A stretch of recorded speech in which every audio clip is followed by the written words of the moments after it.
Hello. तो ये हमारा लेक्चर नंबर 2 होगा, ठीक है। सीक्वेंस एंड सीरीज अभी हम लोग स्टार्ट कर चुके हैं। तो हमारा फर्स्ट वीडियो जो है वो introduction of sequence and series, वो आप लोग अगर देखे होंगे तो बहुत पसंद आया होगा और बहुत चीज़ आप लोगों को सीखने को मिला होगा। तो ये हमारा लेक्चर नंबर 2 है। इसमें हम लोग प्रॉब्लम्स जो है वो सीक्वेंस एंड सीरीज पे कुछ करेंगे, ठीक है। तो हम लोग चेक करेंगे कि पहले एपी जो है वो है या नहीं। तो कुछ प्रॉब्लम्स देखिएगा बोर्ड के ऊपर।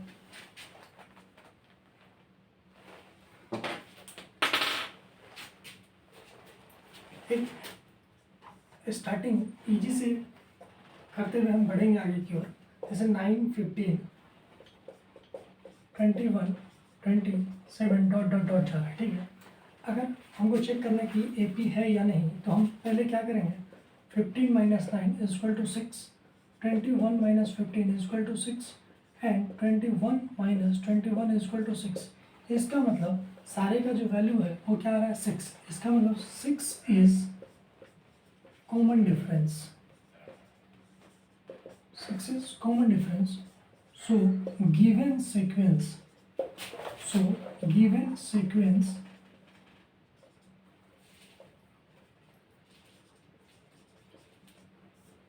is an AP।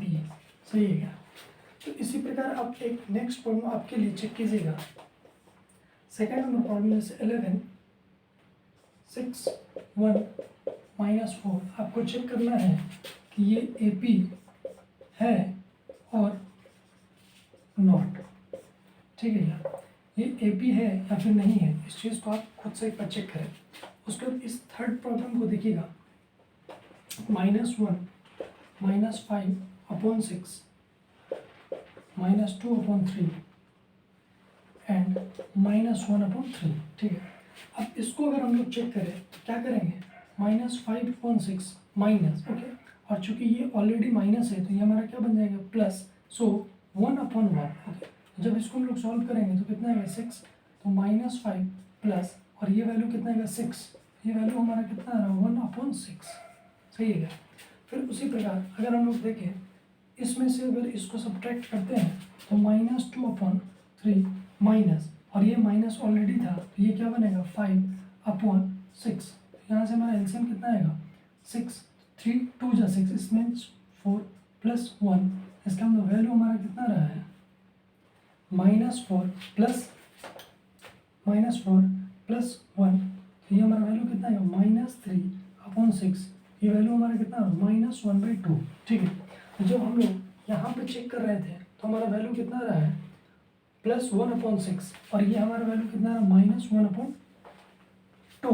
यहाँ पे -1 अपॉन 2 और यहाँ पे वैल्यू हमारा कितना है, 1 अपॉन 2, ठीक है। एक बार फिर चेक कर ले नेक्स्ट वाले को, तो आप देखिएगा -1 अपॉन 3 और ये प्लस बन जाएगा 2 अपॉन 3। तो ये वैल्यू कितना आएगा, 3 और 1 अपॉन 3, ठीक है। मतलब हर बार हम क्या चीज़ देख रहे हैं कि अलग अलग वैल्यू आ रहा है। इसका मतलब ये हमारा क्या है, नॉट इन एपी, ओके। तो ये क्वेश्चंस को आप खुद से एक बार ट्राई करें, ठीक है। ये इजी सा क्वेश्चन है। उसके बाद आगे हम लोग फिर बढ़ रहे हैं।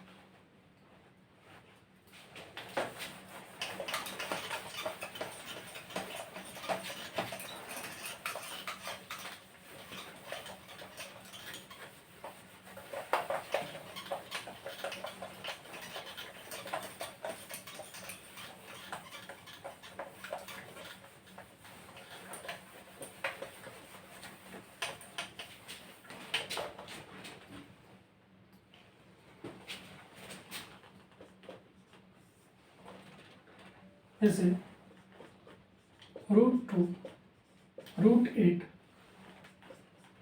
√18 एंड √32, ओके। ये हम लोगों को चेक करना है कि ये एपी में है या नहीं। तो हम लोग √2 को डायरेक्ट क्या लिख सकते हैं, √2 कुछ नहीं, पीछे तो 1 है, और √8 को हम लोग क्या लिखेंगे, देखिएगा ध्यान से, 2 इंटू 2, ये वैल्यू हमारा कितना आएगा, 2 √2, ओके। इसको हम लोग लिख सकते हैं 2 √2। उसी प्रकार 18 को हम लोग क्या लिख सकते हैं, 2 इंटू 3 इंटू 3। इसको हम लोग क्या लिख सकते हैं, 3 √2। उसी प्रकार हम लोग 32 को क्या लिख सकते हैं, 2 into two into two into two into two, इसका मतलब इसको हम लोग क्या लिखेंगे, 4√2। ओके, तो इस चीज़ को हम कन्वर्ट कर लें तो हम इसको ऐसे लिख सकते हैं 3√2 और इसको 4√2। जब हम लोग यहाँ पे माइनस करेंगे 2√2 माइनस 1√2, ओके, तो हम लोग क्या लिखेंगे 2√2 माइनस 1√2, √2 कॉमन, 2 माइनस 1, तो वैल्यू हमारा कितना आ रहा है, √2।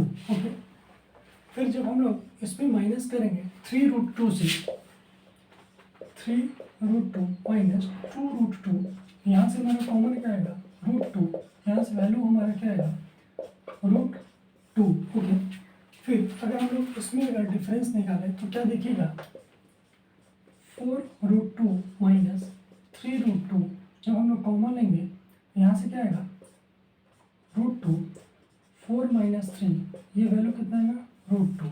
इसका मतलब √2 and √2, everywhere is √2, so we can say given series is an AP।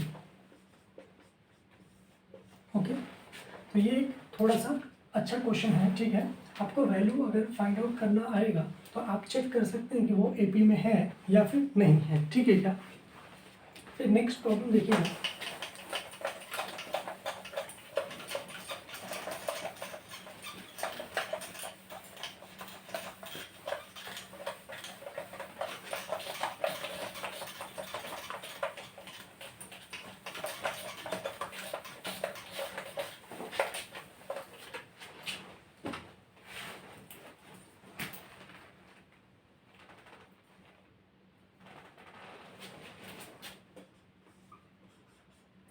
√20, √45, √80 and √125। Okay, अब ये हमको चेक करना है कि ये AP में है या नहीं, तो इस क्वेश्चन को आप अपने लिए लिख लीजिए, ठीक है क्या। एक जो अभी कंसेप्ट हम आपको बताएं प्रीवियस क्वेश्चन, उसी के अकॉर्डिंग ये क्वेश्चन भी बनेगा, तो इस क्वेश्चन को आप खुद से एक बार कर लीजिए, ठीक है। ये वर्क जो है वो आपके लिए है, वर्क फॉर यू। ओके, इस क्वेश्चन को बनाएं, ठीक है।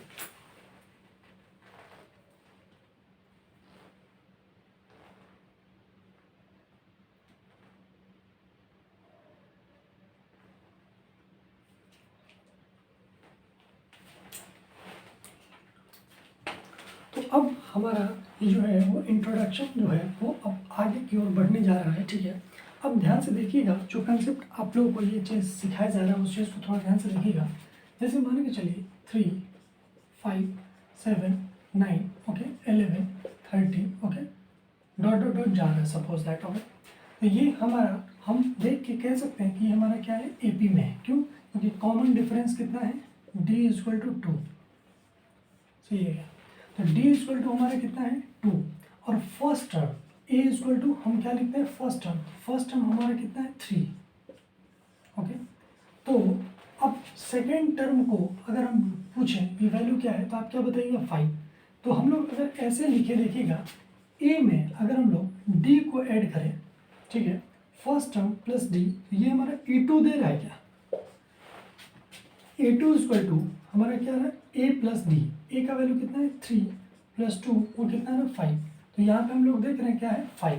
उसी प्रकार अगर हम आपसे पूछें कि A3 को हम लोग क्या लिख सकते हैं, A2 प्लस D, सही है क्या, A2 प्लस D। एक बार चेक कीजिए कि A2 प्लस D लिखना सही है या फिर हम इसको चेंज करें, A2 प्लस D। A2 का वैल्यू हमारा कितना है, 5, ओके, प्लस D, तो D का वैल्यू कितना है, 2, इसका मतलब ये वैल्यू हमारा कितना है, 7। तो A3 का वैल्यू कितना आ रहा है, 7। उसी प्रकार अगर हम आपसे पूछे A4, तो अगर हम लिखें A3 प्लस D, तो A3 प्लस D, तो A3 का वैल्यू हमारा कितना है बताइएगा, 7 प्लस D, तो D का वैल्यू कितना है, 2। तो A4 का वैल्यू हमारा कितना आएगा, 9। ओके, तो क्या हम ऐसे देख रहे होंगे कि जिसका वैल्यू निकालना है, जैसे मान चलिए A2 निकालना है, तो उसका जस्ट पहला वाला वैल्यू लेते हैं क्या, और उसके बाद अगला D ऐड करते हैं क्या। जैसे A2 लिख रहे हैं तो हम लोग क्या लिखेंगे, फर्स्ट टर्म प्लस D। उसी प्रकार जैसे हम लोग थर्ड टर्म लिख रहे हैं तो एक उससे जस्ट पहला वाला और प्लस डी लिख रहे हैं क्या, अगर A3 का वैल्यू हमने आ रहा 7 है सपोज, तो A4 equal to A3 plus D लिख सकते हैं क्या। तो उसी प्रकार आप सोच के बताइए कि AN इक्वल टू अगर हम आपसे पूछें तो आप क्या चीज़ बताइएगा। तो AN के बारे में अगर हम आपसे पूछें कि क्या चीज़ होगा, एक बार सोचिए पहले कि इसको हम लोग क्या लिख सकते हैं, ठीक है। एक बार इस चीज़ को आप खुद से सोचिए, ठीक है, उसके बाद हम आपको बताएंगे, ठीक है, कि इसका फॉर्मूला क्या होता है, ठीक है। अच्छा, ये हो गया हमारा M1 मेथड से, ये हुआ हमारा M1 मेथड से, ठीक है क्या। अच्छा, अगर हम दूसरे मेथड से अगर इस चीज़ को चलें तो ध्यान से देखिएगा,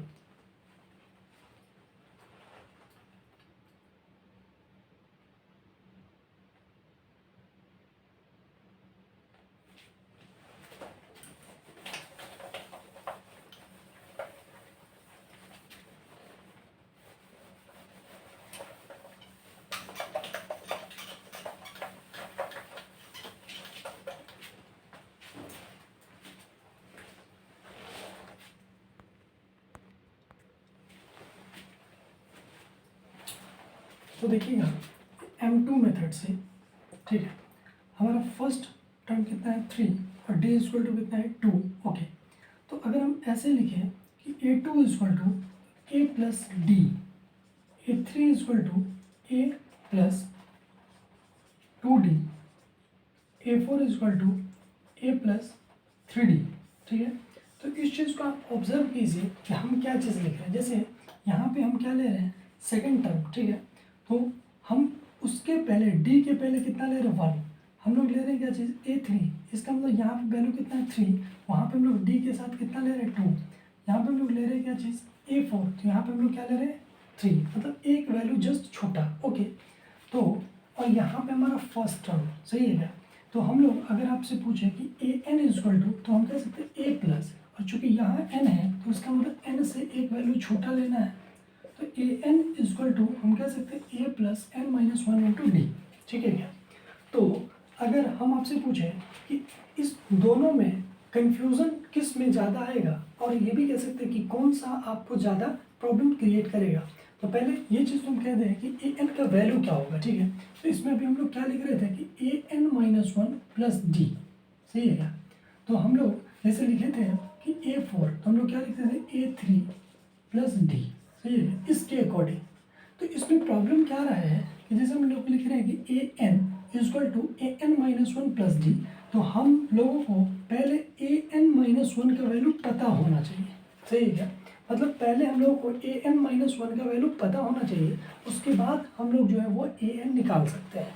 तो ये मेथड जो है वो आपको ज़्यादा कंट्राडिक्शन, ज़्यादा डिफ़िकल्टीज हो जाएगा, ठीक है, टाइम टेकन हो जाएगा, इसीलिए आप इस मेथड को यूज़ करें।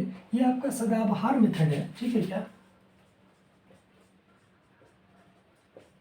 सदाबहार, ये क्या आपका सदाबहार, लेकिन ये क्या है आपका टेम्पोररी। जैसे छोटा छोटा अगर वैल्यू निकालना हो, जैसे अभी निकालना था A5, तो A5 मीन्स क्या होगा हमारा A5 minus 4, it means A4 term plus D, तो A4 टर्म हमारा क्या है 9 और प्लस डी मतलब 2, तो हम लोग कह सकते हैं कि उसका वैल्यू कितना होगा 11।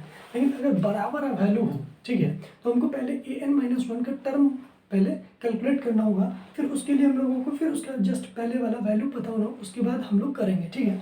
तो उस कंसेप्ट का भी यूज़ करेंगे कुछ प्रॉब्लम्स में, ठीक है, वही मेथड से वो प्रॉब्लम्स फिर आसान बनेगा, ठीक है क्या। तो इस मेथड, ये जो मेथड है वो आपका सदाबहार है, मतलब इस मेथड से भी इस मेथड से तो हर क्वेश्चन बन सकता है, लेकिन उस मेथड से क्या है हर क्वेश्चन नहीं बन सकता, सही है क्या। बन भी अगर जाए तो टाइम टेकन होगा, ठीक है, तो वो ना बनने के ही बराबर है। तो जैसे इस मेथड से अगर हम पूछे कि A2 इक्वल टू हम लोग क्या लिख रहे हैं A plus 1 into D, A3 equal to क्या लिख सकते हैं A plus 2D, A4 equal to क्या लिख सकते हैं A प्लस 3D, ठीक है क्या। हम लोग देख रहे हैं कि D में के साथ जो ले रहे हैं वो जस्ट इससे एक छोटा सा वैल्यू है, और ये हमारा क्या फर्स्ट टर्म।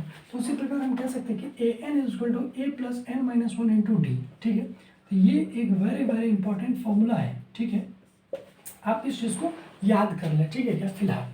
तो AN मीन्स ये भी जानना जरूरी है कि AN मीन्स होता क्या है, ठीक है क्या। तो AN मीन्स हमेशा एनेथेमा टर्म, अगर हम लिख रहे हैं सपोज A2, इसका मतलब कि सेकेंड टर्म, अगर हम लोग लिख रहे हैं यहाँ पे A3, इसका मतलब ये क्या है थर्ड टर्म। उसी प्रकार अगर यहाँ पे लिखा हुआ AN, इसका मतलब क्या है वो एनेथेमा टर्म है। तो हम ऐसा लिख सकते हैं कि A N represents nth term, not n terms. सही है। तो इस फॉर्मूला का यूज करके अब हम बहुत सारे प्रॉब्लम्स का अभी फिलहाल प्रैक्टिस करेंगे। तो देखिएगा जैसे कुछ प्रॉब्लम्स, इस फॉर्मूला को आपको याद होना चाहिए, A N equal to A plus N minus one into D. ठीक है।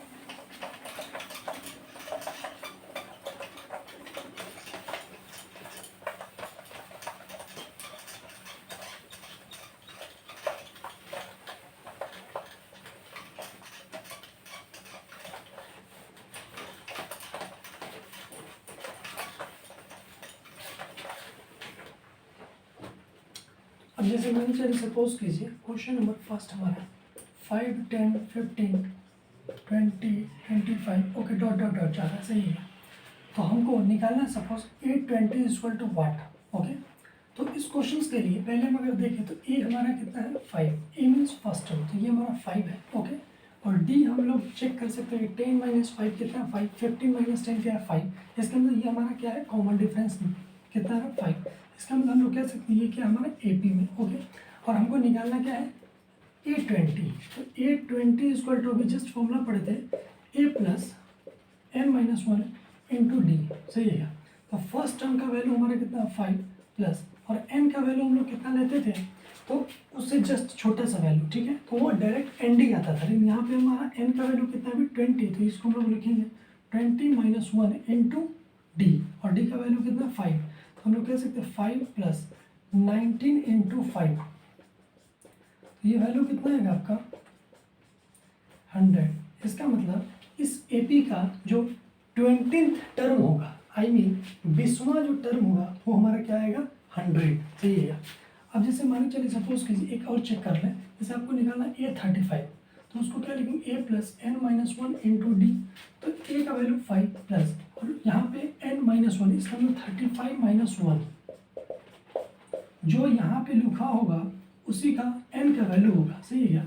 और माइनस वन इंटू डी, यहाँ पे हम लोग क्या लिखेंगे 5 प्लस 34 इंटू डी, यहाँ से 5 प्लस 5 4 2 5 3 जा 15 प्लस 70, ये वैल्यू हमारा कितना है 175। इसका मतलब कि ये हमारा 820 मीन्स 20वां टर्म हमारा क्या है 100, और 35वां टर्म हमारा क्या होगा, चाहिए हमारा 35वां टर्म क्या आ जाएगा 175। ठीक है। अब जैसे मान के चलिए क्वेश्चन हमसे पूछिए कि ए 90 टर्म, ए 100 टर्म, ठीक है, ए 1000 टर्म क्या होगा, तो क्या हम लोग फाइंड आउट कर सकते हैं। तो आप इस 3 जो प्रॉब्लम्स है बोर्ड पे, आप सारे प्रॉब्लम्स का खुद से एक बार सॉल्यूशन बनाएं कि कैसे इस क्वेश्चंस को हम लोग सॉल्व करेंगे। सही है क्या।